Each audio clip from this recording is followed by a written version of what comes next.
नमस्कार, मैं PC Joshi neurotherapist. आज मैं आपको क्रॉनिक कॉन्स्टिपेशन के बारे में बताने जा रहा हूँ। क्रॉनिक कॉन्स्टिपेशन एक ऐसी बीमारी है जो कि कई बीमारियों की एक माता टाइप से हम कहते हैं इसको, यानी कि ये एक धीरे धीरे करके कई बीमारियों को जन्म देती है। तो आप क्रॉनिक कॉन्स्टिपेशन को कैसे पहचान सकते हैं, तो इस विषय में हम बात करेंगे। तो क्रॉनिक कॉन्स्टिपेशन शुरुआत में जब आपको होगा तो आपको पता नहीं चलेगा। जब धीरे धीरे आपको क्रॉनिक कॉन्स्टिपेशन की समस्या बढ़ने लगेगी तो जब आप दवाई खाएंगे तो वो उस समय के लिए दब जाएगी। जब दवाई के लिए खाने के बाद दब जाएगी तो उसके कुछ समय बाद वो चीज़ फिर से कुछ और अन्य बीमारियों के साथ में आपको क्रॉनिक कॉन्स्टिपेशन की समस्या होगी। जब आपको ये चीज़ें होने लगेंगी तो आप देखेंगे कि आपको मुख्य सिम्टम उसमें क्या क्या महसूस हो रहे हैं, तो आप उससे अपना आइडिया लगा सकते हैं कि आपको क्रॉनिक कॉन्स्टिपेशन हो रहा है या नहीं हो रहा है। तो इसमें सबसे पहले आपको बहुत प्रेशर, यानी कि आप बहुत ज़ोर से प्रेशर भी लगाएंगे तो कड़क टॉयलेट आएगी आपको, और कड़क लैट्रिन बड़ी मुश्किल से आएगी, वो भी बहुत प्रेशर देने के बाद में। और उसके बाद जब आप देखेंगे तो आप खाना भी प्रॉपर खा रहे हैं, पानी भी प्रॉपर पी रहे हैं, लेकिन जब आप देखेंगे उसमें तो फिर भी आपको पेट साफ़ नहीं हो रहा है और बहुत प्रेशर देना पड़ रहा है। या कभी कभार सब कुछ ठीक ठाक होते हुए भी आपको डिसेंट्री हो रही है, कभी कड़क मोशन आ रहे हैं, यानी कि आपका पेट फिर भी साफ़ नहीं हो रहा है, आपको ऐसा लग रहा है कि कुछ रह गया है। तो ये सारे सिम्टम होते हैं क्रॉनिक कॉन्स्टिपेशन के। इसमें भी जो हम देखते हैं, क्योंकि जो क्रॉनिक कॉन्स्टिपेशन है ये जनरली क्या होता है कि इसमें ये काम डिसेंडिंग कॉलन और रेक्टम का काम है कि पेट साफ हमारा ढंग से हो जाए और हमको कोई तकलीफ़ ना हो, लेकिन फिर भी ये चीज़ें होती हैं। तो इसमें ये जो चीज़ है अलग अलग तरीके से काम करती है। तो इसके लिए पहली बात तो आप प्रॉपर तरीके से पानी पिएं, ठीक है, और रेशे युक्त पदार्थ खाएं। प्रॉपर तरीके से पानी पीने से नहीं होगा, आपको रेशे युक्त पदार्थ भी खाना पड़ेगा, यानी कि ऐसा चीज़ खानी पड़ेगी जिससे आपका सिस्टम ठीक से चले। यानी कि जो हमारे पेट में एक पेरिस्टालसिस वेव होती है जो कि हमारे खाने को आगे बढ़ाते रहती है।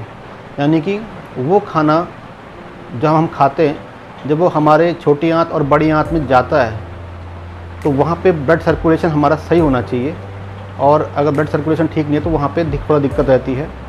अगर पेरिस्टालसिस वेव सही से नहीं होगी तो हमारा जो खाना है, जो कि एक वेव टाइप से चलती रहती है और वो हमारे खाने को आगे बढ़ाती है, और अगर हम उसमें रेशे युक्त पदार्थ नहीं खाएंगे, यानी कि हम चापड़ा, चोकड़, अंकुरित अनाज, दालें, ऐसी चीज़ें जिसमें रेशा हो, कुछ ना कुछ हो, और साथ में कच्ची चीज़ें जो होती हैं अगर वो नहीं खाएंगे तो वो हमारे सिस्टम को धीरे धीरे करके ख़राब करेगा और हमें धीरे धीरे करके कॉन्स्टिपेशन की समस्या होगी।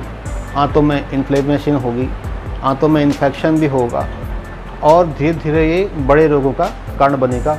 कुछ समय बाद आप खुद देखेंगे कि आपको अनडाइजेस्टेड फूड, यानी कि जो आप खा रहे हैं वैसा ही शक्ल में आपको टॉयलेट में दिखाई देगा। यानी कि आप टमाटर खा रहे हैं तो टमाटर के छिलके साबुत दिखेंगे, भिंडी के छिलके आपको साबुत दिखेंगे, दालें के छिलके आपको साबुत दिखेंगे, बहुत सारी चीज़ जैसा आप खा रहे हैं वैसा दिखेगा आपको आपकी टॉयलेट में।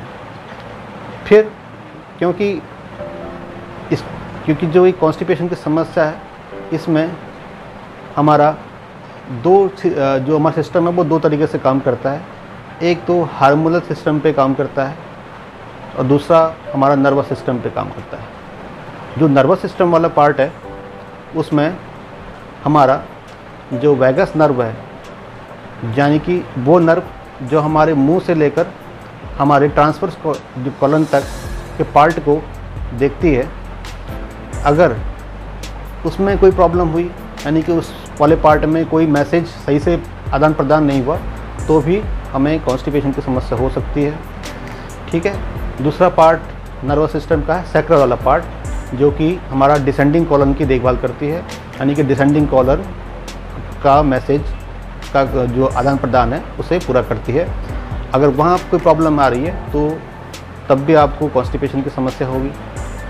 तीसरा पार्ट होता है हार्मोनल बेस पे, यानी कि हमारा जो थायराइड ग्लैंड है, जो कि हमारा मेन मिस्त्री है, यानी कि हमारे शरीर के जो भी कार्य होते हैं वो उनकी देखभाल करता है। अगर हमारे शरीर में T3 T4 हार्मोन सही से नहीं बनेगा तो भी हमें कॉन्स्टिपेशन की समस्या होएगी। और जब हम ऐसे व्यक्ति को देखते हैं तो उसके शरीर में, यानी कि शरीर के उस पार्ट में जहां हम प्रेशर दे के चेक करते हैं तो वहां पे मतलब दबाने पे भी उसको दर्द होता है। इसका मतलब ये होता है कि उसके उस पार्ट में ब्लड सर्कुलेशन ठीक से नहीं है, यानी कि वो वाला पार्ट जैसे हम सीने के थोड़ा सा नीचे जा कर के यहाँ से देखना शुरू करेंगे तो यहाँ से यहाँ तक इतना पार्ट में तो उसको बहुत दर्द होता है और उस व्यक्ति को काफ़ी समस्याएं पैदा होती हैं। धीरे धीरे वो क्रॉनिक कॉन्स्टिपेशन का समस्या हो जाती है। और कुछ तो ऐसे लोग आते हैं जिनको एनीमा से भी काम नहीं चलता, दुनिया भर की एलोपैथ दवाइयाँ खा के भी काम नहीं चलता, फिर वो इस समस्या के लिए आयुर्वेद में जाते हैं, वहाँ भी खाते हैं, कुछ महीने दवाइयाँ खाते हैं, कुछ साल खाते हैं, फिर भी उनकी समस्या सॉल्व नहीं होती। और हमारे पास तो तब आते हैं जब वो अंतिम स्टेज में सब तरफ से हार या परेशान होकर के आते हैं, क्योंकि हम लोग सिर्फ सिम्टम पे काम नहीं करते, सिस्टम पे काम करते हैं। तो धीरे धीरे करके जब हम उस चीज़ को ठीक करते हैं तो ये समस्या धीरे धीरे करके ख़त्म होती है। और हमारे पास ऐसे बहुत सारे पेशेंट अलग अलग जगहों से आते हैं तो जिनको कि क्रॉनिक कॉन्स्टिपेशन है और कहीं ठीक नहीं हो रही है, तो हमारे न्यूरोथेरेपी ट्रीटमेंट में आकर के उनको कुछ जिनका पुराना नहीं है उनको तो कुछ दिनों या महीने के अंदर आराम पड़ जाता है, जिनकी सालों या बरसों पुरानी समस्या है उनको कुछ महीनों का समय लग जाता है। तो ऐसा ना सोचें कि हम कोई जादूगर हैं, कोई चमत्कारिक चीज़ लेके घूमते हैं या कोई मंत्र टोना टोटका कर देते हैं, ऐसा नहीं है। ये न्यूरोथेरेपी अपने आप में प्योर साइंटिफिक मेथड के थ्रू आपका ट्रीटमेंट करती है और धीरे धीरे आपको आपके शरीर को ठीक करके आपको बीमारियों से राहत देती है। तो आशा करता हूँ ये वीडियो आपको यूज़फुल लगी होगी, आपके काम आएगी। इस वीडियो को अधिक से अधिक शेयर करें और हल्द्वानी में रहने वाले जितने भी लोग हैं या पहाड़ से आने वाले जितने भी लोग जो कि बहुत दूर दूर जा कर के न्यूरोथेरेपी का ट्रीटमेंट ले रहे हैं और हज़ारों लाखों रुपया फ़ीस भर रहे हैं वहाँ पे, तो अपने शहर में आपके हल्द्वानी में अब ये सुविधा उपलब्ध हो गई है न्यूरोथेरेपी की। आप हमारे न्यूरोथेरेपी सेंटर जो कि हल्द्वानी गोरा पड़ाव में स्थित है, यहाँ पे आकर के अपना स्वास्थ्य लाभ पा सकते हैं। तो अभी के लिए इतना ही, धन्यवाद। और इस वीडियो को ज़्यादा से ज़्यादा शेयर करें। और इसके अलावा जिनको back pain, cervical spondylitis, frozen shoulder, disc bulge, disc herniation, osteoarthritis, rheumatoid arthritis या इसके अलावा और भी कोई प्रॉब्लम हो जो कि कहीं ठीक नहीं हो रही हो, तो आप हमारे सेंटर में आकर स्वास्थ्य लाभ ले सकते हैं। धन्यवाद।